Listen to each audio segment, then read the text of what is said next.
You just got a promotion.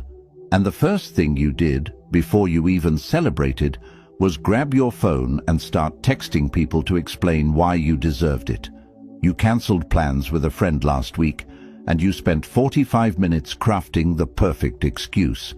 You made a decision about your life, your career, your relationship, your money, and you felt this uncomfortable itch, this almost physical need, to justify it to people who didn't even ask. Here's what nobody ever told you. That itch, that need to explain yourself, it's costing you your power, your confidence, and in some cases, your actual life. Today, we're going to talk about 10 lessons, 10 brutal, liberating, life-changing lessons about why you need to stop explaining your life to other people. And I promise you this, by the end of this video, you're going to feel something shift. Something you've been carrying for years is going to get lighter. But first, stay with me, because lesson number 1 is the one that's going to reframe everything else. Welcome. If you're new here, this channel is about mastering the philosophy of personal power, confidence, and self-leadership. Make sure you subscribe and hit that notification bell right now, because we drop content like this every single week. Let's get into it. Drop this in your notes app right now.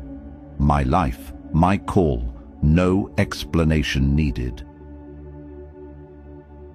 Lesson 1. You don't owe anyone an explanation. When did you sign the contract? No, seriously. When did you sit down, pick up a pen, and agree that every decision you make in your life has to be approved, validated, or understood by the people around you? You didn't. Nobody did. But most of us are living like we did. We walk around with this invisible contract in our heads, this unspoken agreement that says, if I do something, I must explain it. If someone questions me, I must justify myself. If someone disagrees, I must convince them. And here's the wild part. Nobody gave you that contract. You wrote it yourself. Somewhere between childhood and adulthood, you absorbed a belief that your choices need external permission to be valid. Think about where that came from. Maybe you had parents who questioned every decision. Maybe you grew up in an environment where your choices were criticized or dismissed. Maybe you went to schools where you were graded not just on what you did, but on how well you could explain what you did. And somewhere along the way, explanation became a survival mechanism. If I can explain it well enough, they won't reject me. If I can justify it clearly enough, they won't judge me. If I can make them understand, I'll be safe. Here's what that pattern does to you over time. It trains your brain to seek external validation before trusting internal wisdom. The Stoics understood this deeply. Marcus Aurelius wrote, "You have power over your mind, not outside events. Realize this, and you will find strength." Read that again slowly.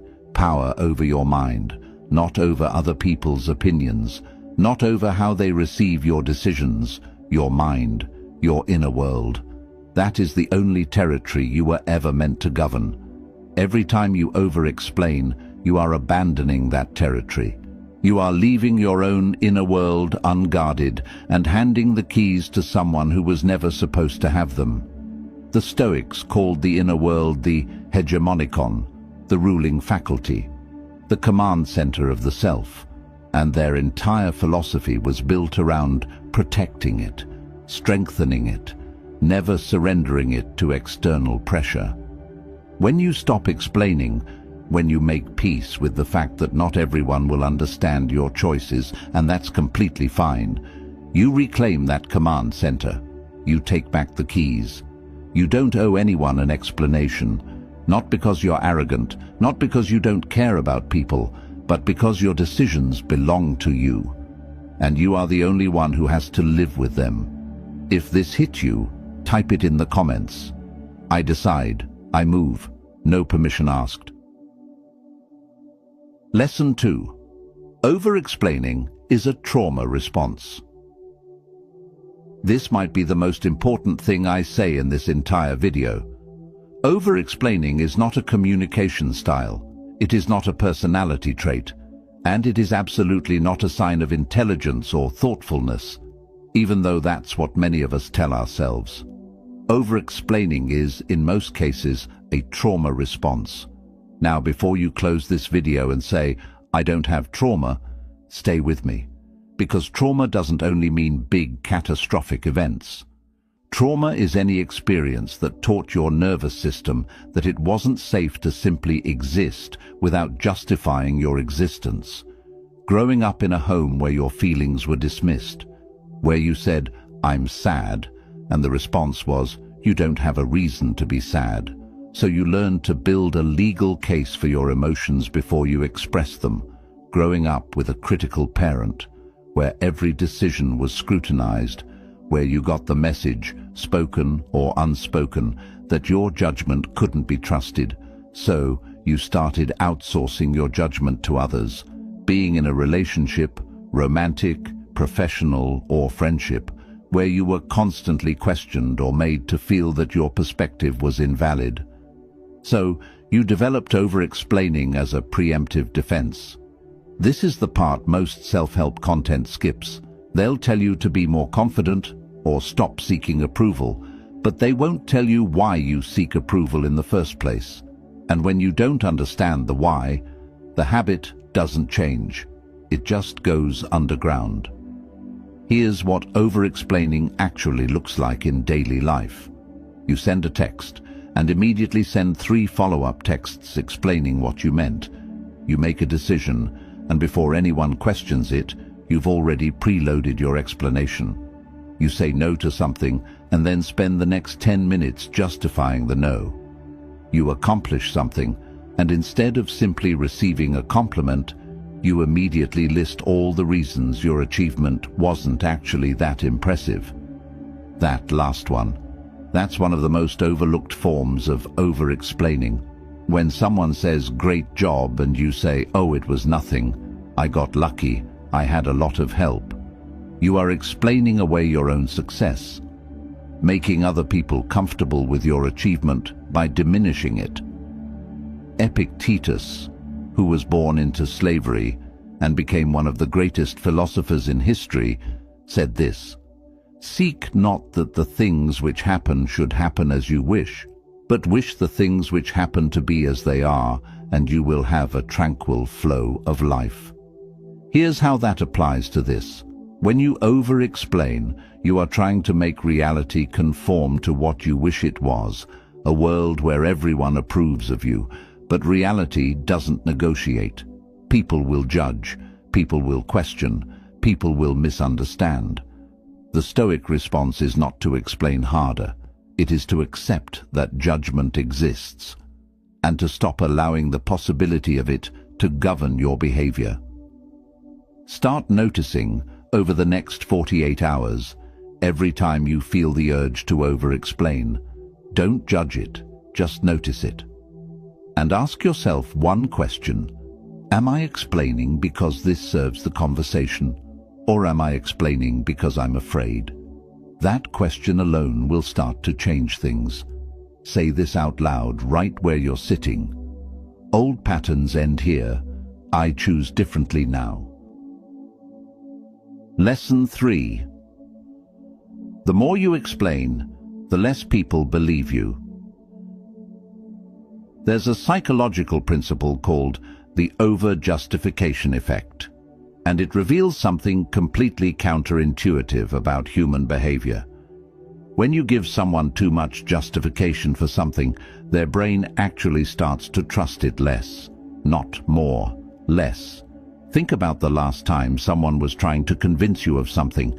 A salesperson, a politician, a friend with an agenda. Did they over-explain? Did they give you 17 reasons why something was true?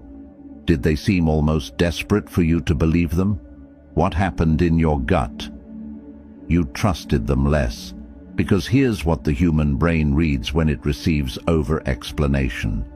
If this person feels the need to justify this much, there must be something worth questioning.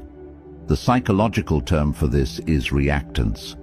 When someone pushes too hard for you to believe something, your brain naturally pushes back. Now imagine two people get asked why they left their last job. Person A says, "Well, it was a combination of factors really.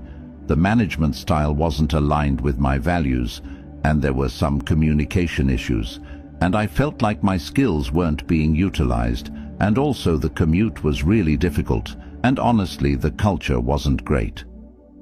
Person B says, "It was time for a new challenge.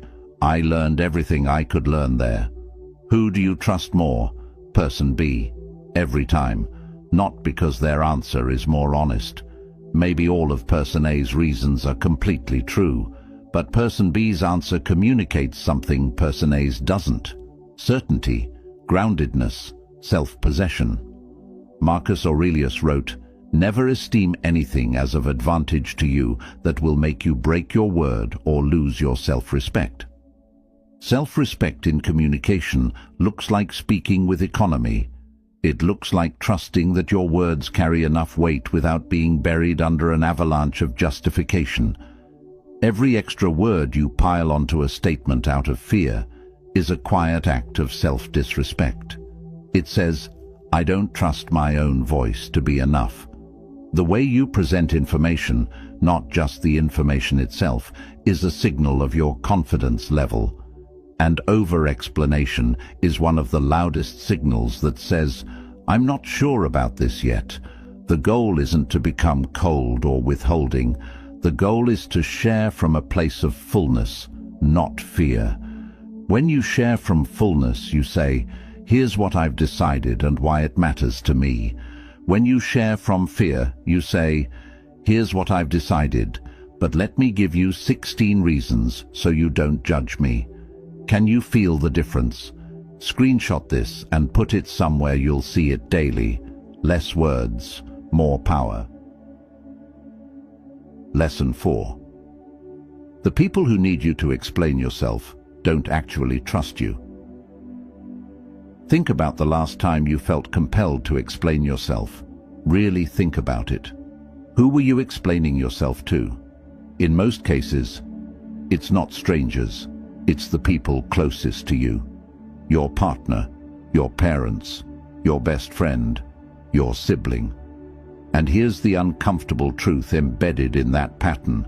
The need to constantly over-explain to someone who is supposed to love you unconditionally is often a symptom of a trust deficit in that relationship. Genuine trust doesn't require constant justification. Think about your most secure relationship, the person you'd call at 2 a.m. Do you over-explain to them? Probably not. You say, "I need this," and they say, "Okay."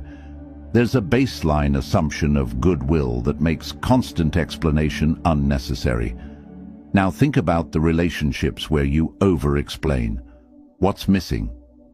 In many cases, it's one of three things: a history of having your judgment dismissed, conditional love or approval, where love feels like it depends on your performance, or a power imbalance, where the less powerful person feels they must justify their choices to the more powerful one. Seneca said, "Associate with those who will make a better man of you. Welcome those whom you yourself can improve. The process is mutual, for men learn while they teach." The Stoics were deliberate about their inner circle, not because they were elitist, but because they understood that the people you spend the most time with shape the internal dialogue you carry even when you're alone. If the people closest to you constantly demand explanation, over time you internalize that demand. You start cross-examining yourself before anyone else gets the chance. Here's a tool to use. Take your top 5 relationships, and for each one, ask yourself, when I share a decision with this person, what's my default expectation of their response? If your default expectation is acceptance, that relationship has a foundation of trust. If your default expectation is questioning or judgment, that relationship has a trust deficit worth addressing. This doesn't mean cutting people off. It means knowing which relationships require emotional preparation and why. Because you can love someone and also acknowledge that they don't make you feel safe enough to be fully yourself. Both things can be true at the same time. If your relationships came to mind just now, write this down. Trust is earned. Proof is not required. Lesson 5. Silence is not a weakness. It's your superpower.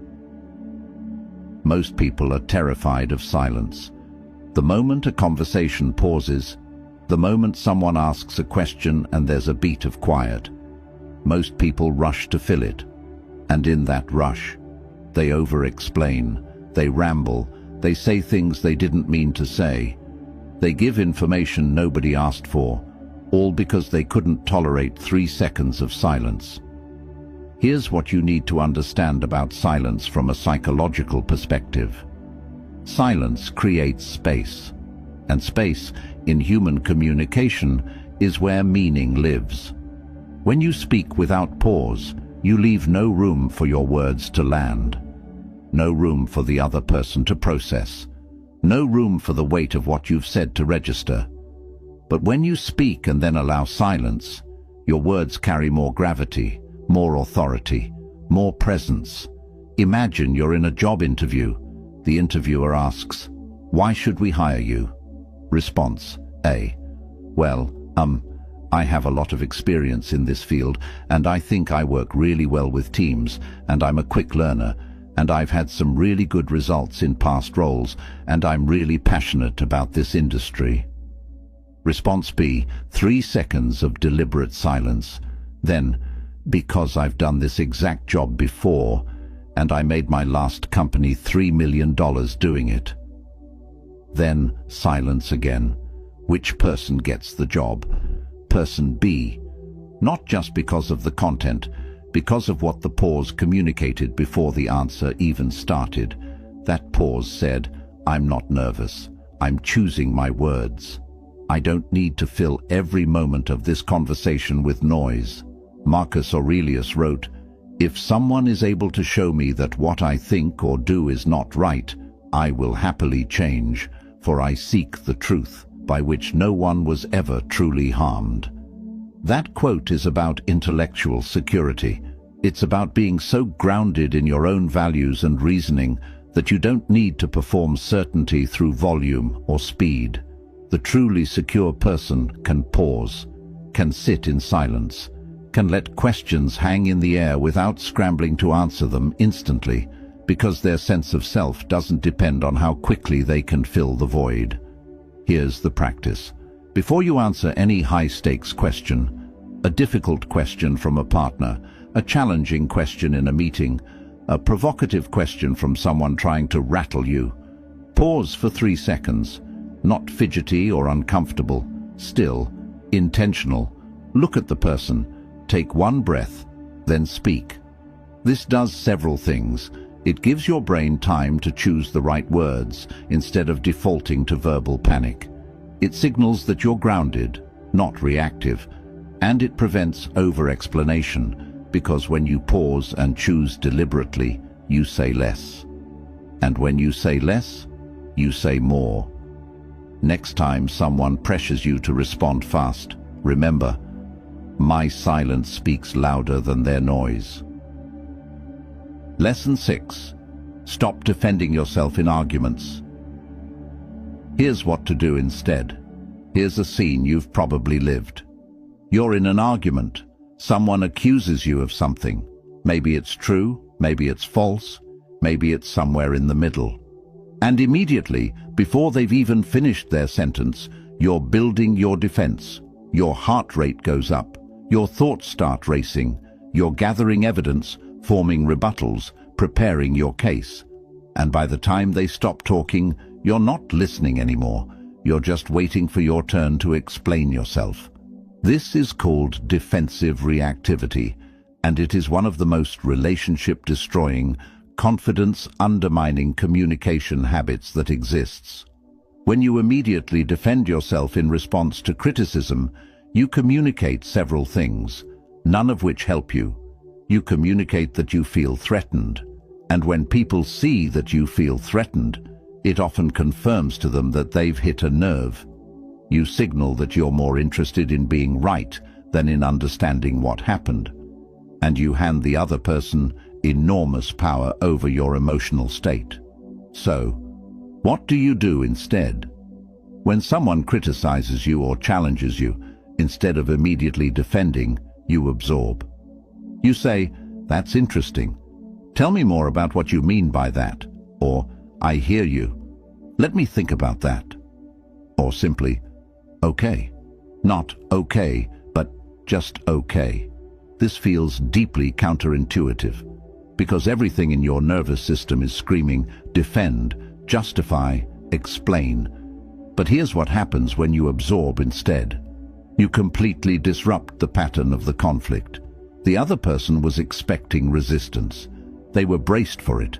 When you don't give it to them, the energy of the argument deflates. You also give yourself time to figure out whether the criticism actually has merit. A lot of the time, defensive reactivity prevents us from benefiting from legitimate feedback because we're too busy fighting it off. Epictetus said, "If anyone tells you that a certain person speaks ill of you, do not make excuses about what is said of you, but answer, 'He was ignorant of my other faults, else he would not have mentioned these alone.'" Read that and let it land. The Stoic response to criticism is not defense. It is perspective. It is the quiet, unshakable awareness that your worth is not determined by someone else's opinion of you, and therefore their criticism carries no existential threat. You can consider it calmly. Take what's useful, release what isn't, without the whole thing becoming a battle for your identity. That is real power. Not the power to win arguments, the power to not need to. The next time someone tries to pull you into an argument, repeat this to yourself. I don't defend, I don't collapse, I stand. Lesson 7. How to communicate powerfully without over-explaining. By now you understand why you over-explain. You understand what it costs you. But here's the practical question. How do you actually communicate differently? What do you say when you need to explain something without over-explaining it? Here's a simple framework. I call it the ACE framework.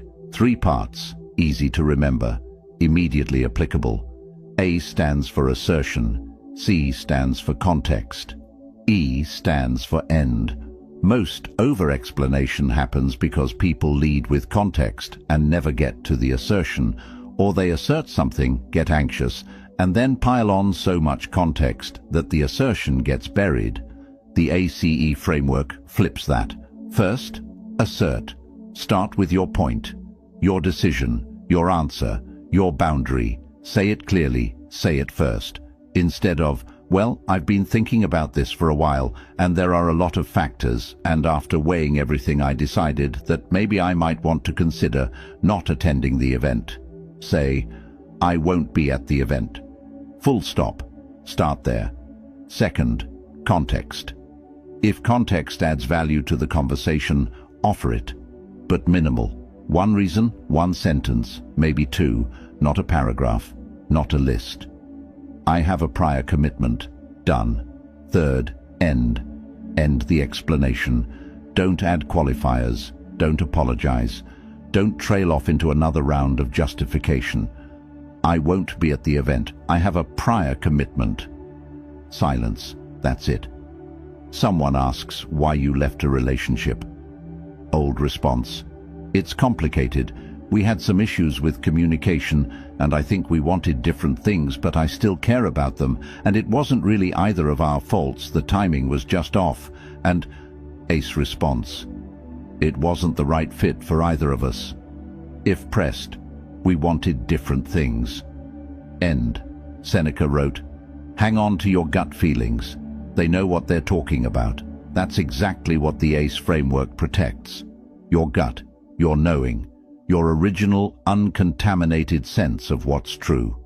Every time you pile explanation on top of explanation, you bury your gut feeling under other people's potential reactions.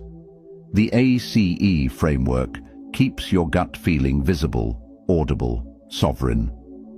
When you use this framework consistently, it rewires your internal relationship with your decisions, because the act of asserting clearly, of putting your decision first, before any explanation, trains your brain to lead with confidence, not fear. Over time, you start making decisions differently, because you know that when you make a decision, you're going to have to stand behind it clearly. And that forces you to make better decisions, ones you actually believe in, ones you can assert without wincing. Tattoo this on your brain before your next hard conversation. I say it, I mean it, I stop. Lesson 8. There's a difference between explaining and communicating. Let me be very clear about something. This entire video is not a case for becoming closed off, secretive, disconnected. It's not an argument for stonewalling your partner, for being dismissive at work, for living in an emotional vacuum where nobody gets insight into your inner world. Healthy communication is one of the most important skills a human being can develop. The difference we're drawing here is not between explain and don't explain. The difference is between communication that comes from security and communication that comes from fear. There are specific situations where explaining yourself is not just appropriate, it's essential. When your decision directly impacts someone else who has a stake in the outcome, they deserve a clear, honest explanation. Not because you owe them approval, but because they're genuinely affected. When you make a mistake in a professional setting, a direct explanation of what happened and how you're fixing it is integrity. When you're teaching or mentoring, thorough explanation is literally your job. When vulnerability deepens connection in close relationships, sharing your inner world, your doubts, your reasoning, that's intimacy, not weakness. And when you've genuinely hurt someone and owe them clarity, a real explanation followed by accountability is not weakness, it's character. So here's the filter to apply in any situation where you're wondering whether to explain yourself. Ask, is this explanation serving them, serving us, or serving the relationship, or is it serving my need to feel safe from judgment? If it's the first three, communicate freely, richly, with warmth and detail. If it's the last one, that's the over-explanation we're working to unlearn. Marcus Aurelius wrote, "Waste no more time arguing about what a good man should be one." The Stoic tradition wasn't about becoming cold or unreachable. Stoics had deep friendships, profound love, and fierce loyalty. What they refused to do was let anxiety drive their speech. They communicated from virtue, from genuine care, genuine accountability, genuine connection, not from the need to manage other people's perceptions of them.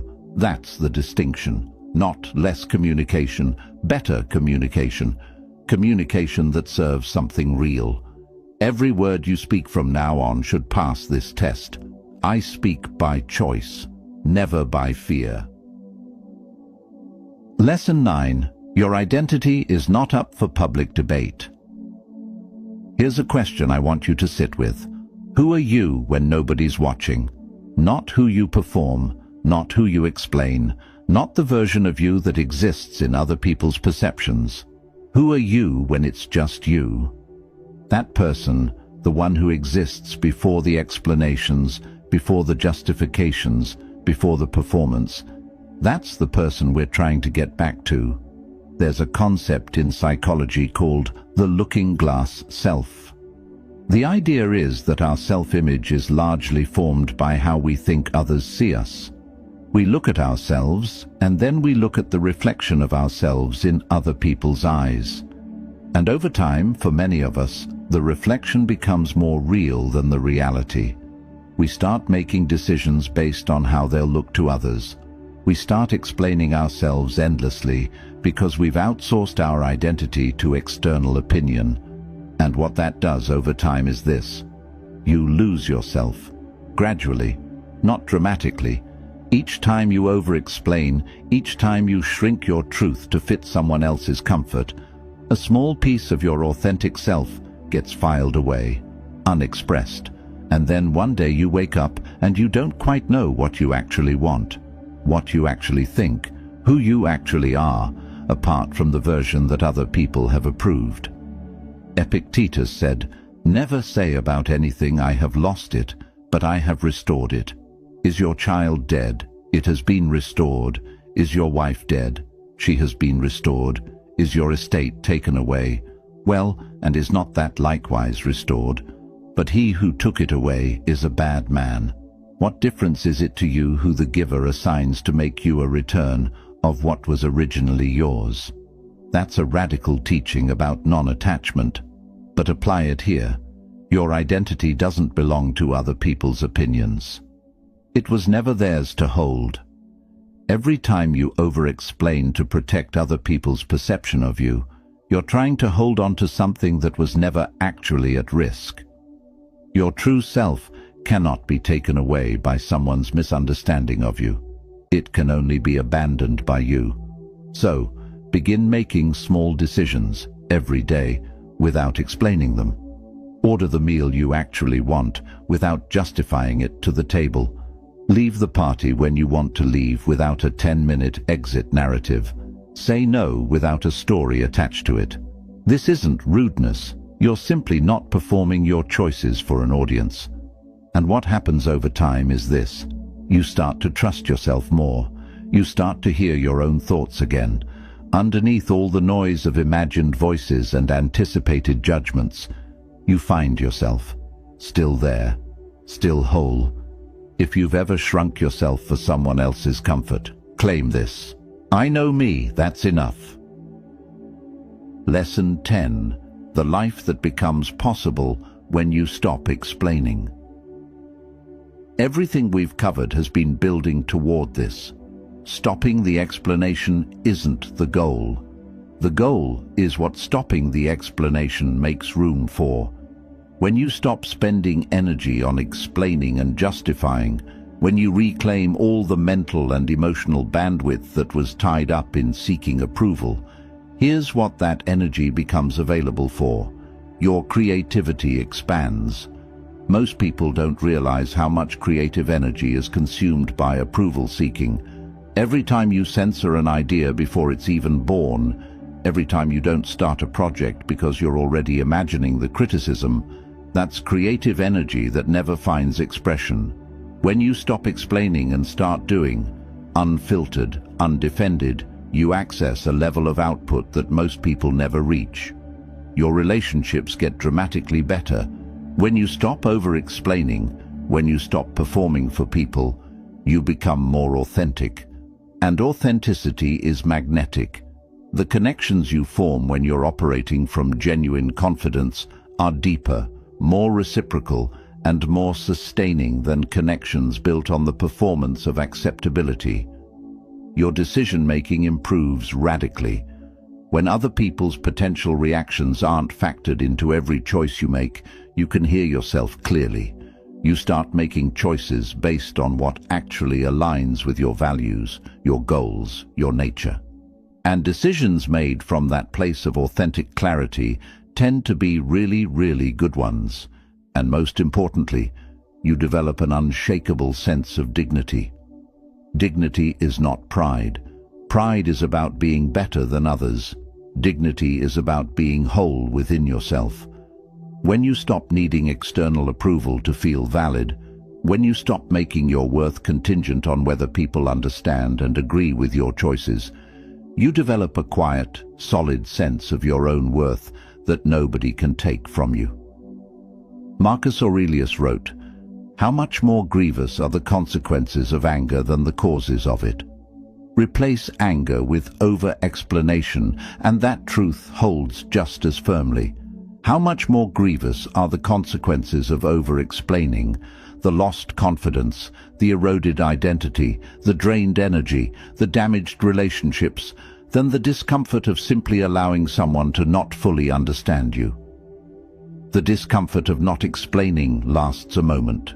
The consequences of a lifetime of over-explaining last decades. There is a version of your life where you wake up every morning already knowing you're enough, where you make your choices from a place of peace, not panic, where the opinions of others are interesting, but not the foundation your life is built on. That version of your life is not years away. It doesn't require other people to change, or your circumstances to improve, or the world to become kinder. It's available right now. In the next decision you make. In the next moment you choose clarity over justification. It starts the moment you decide, my life is not up for explanation. If this video changed something in you today, seal it with this. I stopped explaining. I started living. Let's do a rapid-fire recap of all 10 lessons. Lesson 1. You don't owe anyone an explanation. You never signed that contract. Your inner world belongs to you. Protect it, like the Stoics protected theirs. Lesson 2. Over-explaining is a trauma response. Understanding the why is how the pattern actually changes. Lesson 3. The more you explain, the less people believe you. Economy of speech is power. Lesson 4. The people who constantly need you to explain yourself reflect a trust deficit, either in the relationship or in yourself. Lesson 5. Silence is your superpower. The 3-second pause changes every high-stakes conversation. Lesson 6. Stop defending in conflict. Absorb. Respond from groundedness, not reactivity. Lesson 7. Use the ACE framework. Assert first. Minimal context. End the explanation. Lesson 8. There's a difference between explaining and communicating. One serves connection, the other serves fear. Lesson 9. Your identity is not up for public debate. Small, unexplained decisions rebuild self-trust one at a time. Lesson 10. The life that becomes possible on the other side of this is extraordinary. More creativity, better relationships, cleaner decisions, real dignity. And it starts now.